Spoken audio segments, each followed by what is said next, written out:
الورشات، وهذا مؤخرا حنايا كنرتاحوا ونفتخروا به. انا هذه ما غاداش تكون تنميه، ما غاداش تكون فيها اليوم الى ما تشبعش بها المواطن محليا من خلال الاليات ديال الديمقراطيه. سعد بن مبارك، المنسق الجهوي لحزب التجمع الوطني الاحرار جهه الرباط سدا القنيطره. اليوم كاين منتدى ديال المنتخبين التجمعيين لجهه الرباط سدا القنيطره. اليوم كنجتمعوا اكثر من 1000 ديال المستشارات والمستشارين الجماعيين بما فيهم الجهات الغرف المهنيه والبرلمانيين والمستشارين البرلمانيين. إذن اليوم هذا اللقاء من أجل التواصل، لقاء من أجل مناقشة القضايا التي تقض مضاجع الرؤساء والمستشارين.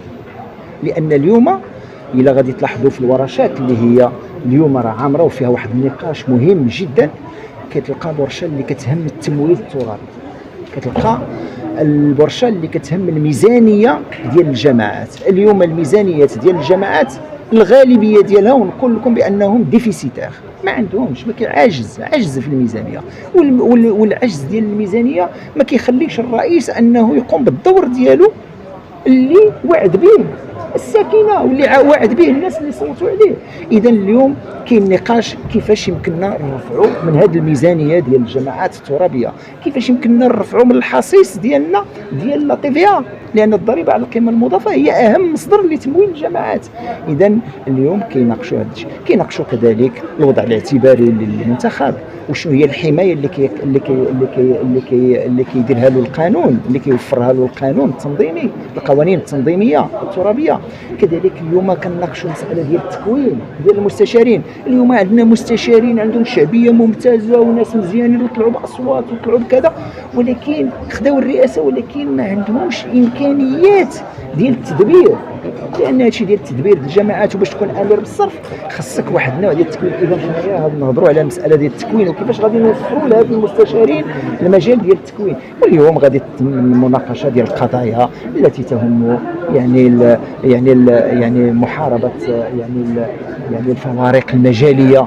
يعني غادي نشوفوا نهضروا، الناس غادي تهضر على الطرق، والناس غادي تهضر على لي بيست، وغادي تهضر الناس على الماء الصالح للشرب، وغادي نهضروا على الماء ديال السقي. لان اليوم ما تعرفوا بانه الجهه ديالنا الرباط سدا القنيطره راه هي جهه فلاحيه بامتياز، راه هي اول فلاحيه ديال لي زاكرين.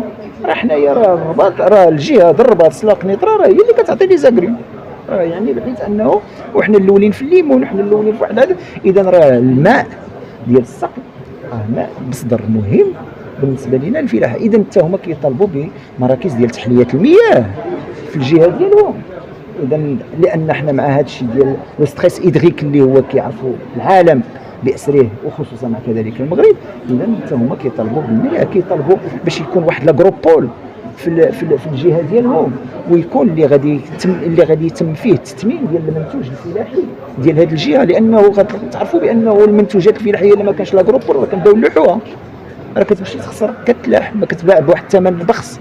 اذا هذه كلها قضايا التي تهم الجهه. واليوم غادي تكون موضوع نقاش وغادي تتعرض على السيد الرئيس في اطار التوصيات، والسيد الرئيس اكيد حنا كنعرفوا اكيد بانه غادي يكون واحد التجاوب ديالو مع هذه القضايا هذه، واللي هي قضايا تهم ليس فقط حزب التجمع الوطني الاحرار، وانما تهم السكان والمواطنين وجميع الجماعات الترابيه. وكنتمنى انها تكون نوصلوا لحلول ان شاء الله فرديه. كنقولوا واش سمعناه في الورشات السابقه هنايا ان الجميع يستحسن ويشكركم على هذه المبادره.